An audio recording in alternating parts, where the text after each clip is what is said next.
What's going on? Welcome to Tech with Sean, and today we're checking out Lenovo's new 2023 Legion 7i Pro.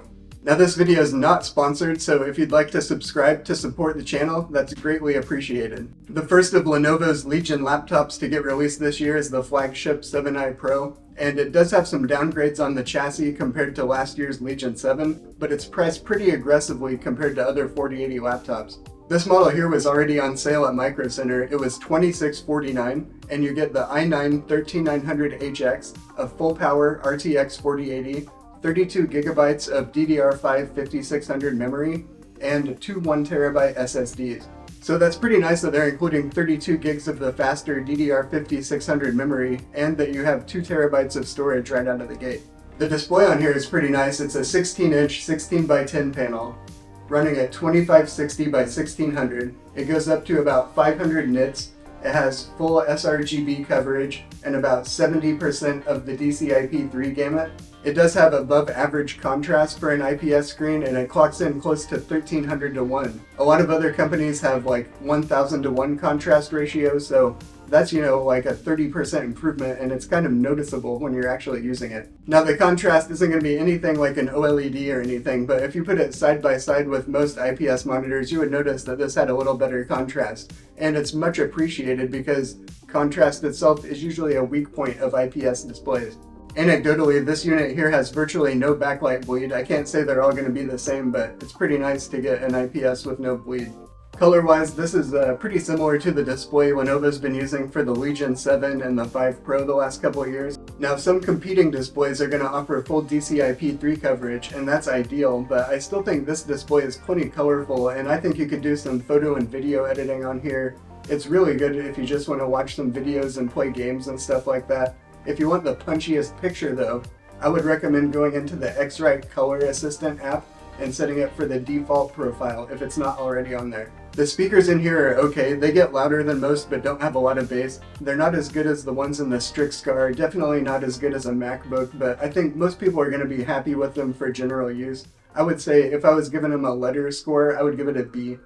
The fan noise on here is actually surprisingly good considering there's a full power 4080 in there. It's typically not too crazy loud on the performance or audio profiles, and there's also custom fan profiles inside the Lenovo Vantage app, and inside the BIOS you can switch between 50 and 55 decibels for the target. So you really have a lot of options for managing the noise level with the Legion 7i Pro.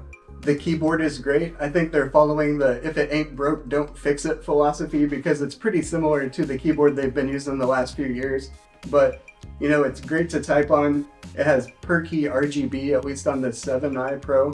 And you have a lot of different options to customize the RGB in the Vantage app. There's one really cool option where it mirrors in RGB on the keyboard what's happening on the screen. I haven't really seen that from another company before. There's 3 different levels of backlighting, and the secondary F-row functions are backlit. Even though it's not a huge laptop, it's a 16-incher, you manage to get the full-size arrow keys, and you also have a numpad, which is nice. And you're going to be using that numpad a lot to type your PIN number in to get into Windows, because this does not have a fingerprint reader, unlike last year's 7.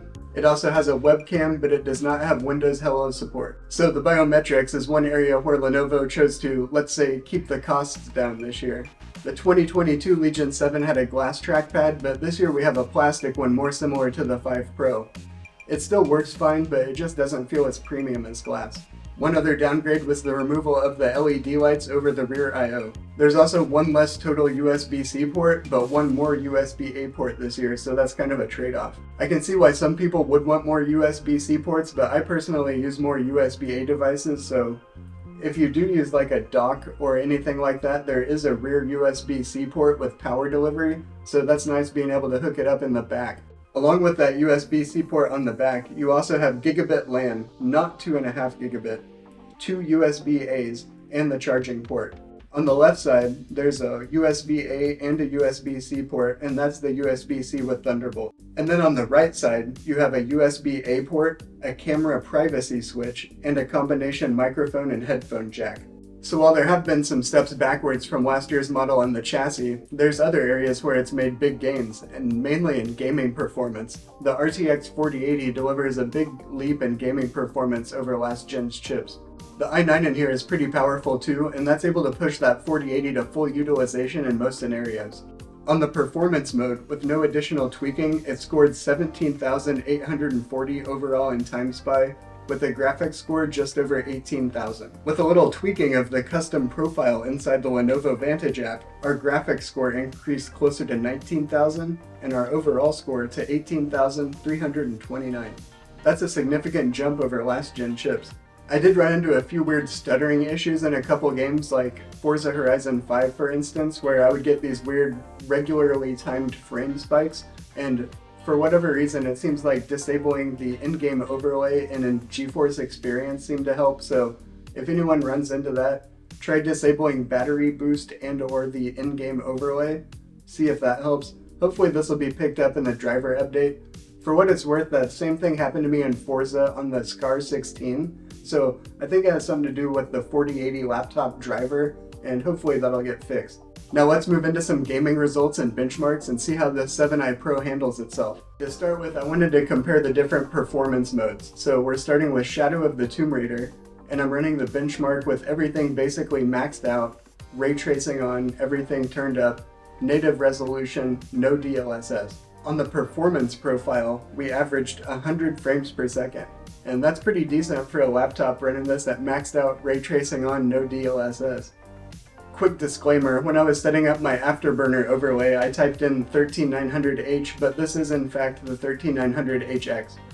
Next I ran it on auto, which is like the middle profile, which drops the wattage a little bit, and this came in with an average FPS of 76, so still plenty playable.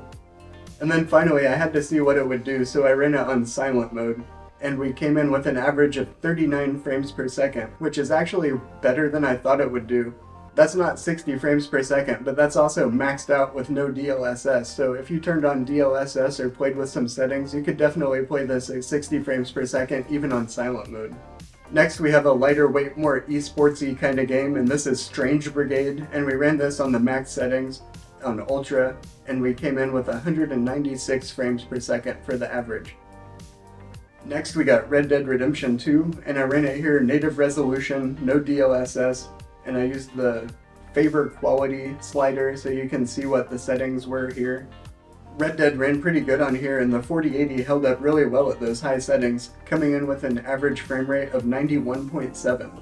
Next up I ran Forza Horizon 5 at native resolution on the Extreme preset, and this came in with an average FPS of 98. But if you look, the stutter count was at 512, and if you noticed in the frame time graph, there are all these like regularly timed spikes. And this is the problem I was having with the Shadow Play overlay. When I disabled this, the game ran much smoother. So hopefully NVIDIA fixes that in a driver update.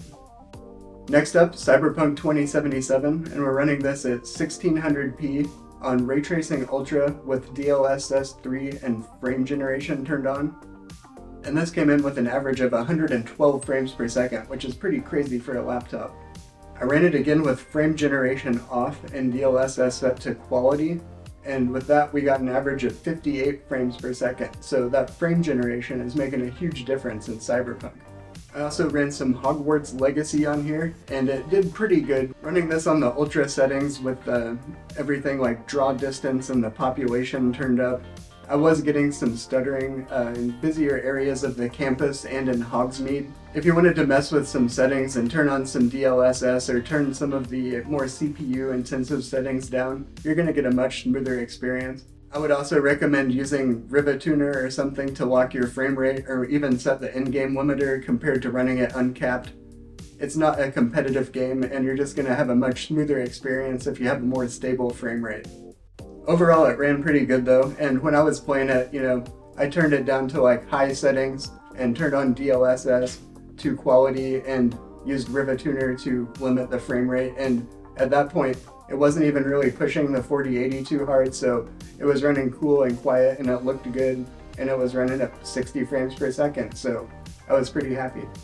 I also played some Warzone 2.0 with DLSS turned off and the graphics up on the quality settings, and it ran really well. You can see here what kind of temperatures and clocks we were getting. I'm not going to show much footage though because I am trash at this game. You don't want me on your squad, trust me. Overall, I really like the 2023 Legion 7i Pro. It performs well, it has a lot of performance customization options in the Lenovo Vantage app and in the BIOS itself. It has a nice screen, nice keyboard, and it's coming in at a pretty aggressive price compared to some of the competition. Pricing more similar to Asus than something like a Razer Blade. It does have some downgrades compared to last year's Legion 7, but things like the rear LED lights and the trackpad really don't impact the actual gaming experience that much. Having a faster CPU and a much faster GPU does make a big impact on the gaming performance though, and if they had to cut back on some other areas to keep the price down and deliver that better performance, I think it might be worth it in the end, although it is sad that you don't have all of the nicer features. If you don't think you need quite this much power, the discounted 2022 models of the Legion 7 and 5i Pro are pretty compelling deals, and I would say they're definitely still worth taking a look at. But that about wraps it up. Drop a comment down below. Let me know what you think about this new 7i Pro. I hope this was helpful or at least entertaining. Like it if you liked it, subscribe if you haven't yet, and I'll catch you in the next video.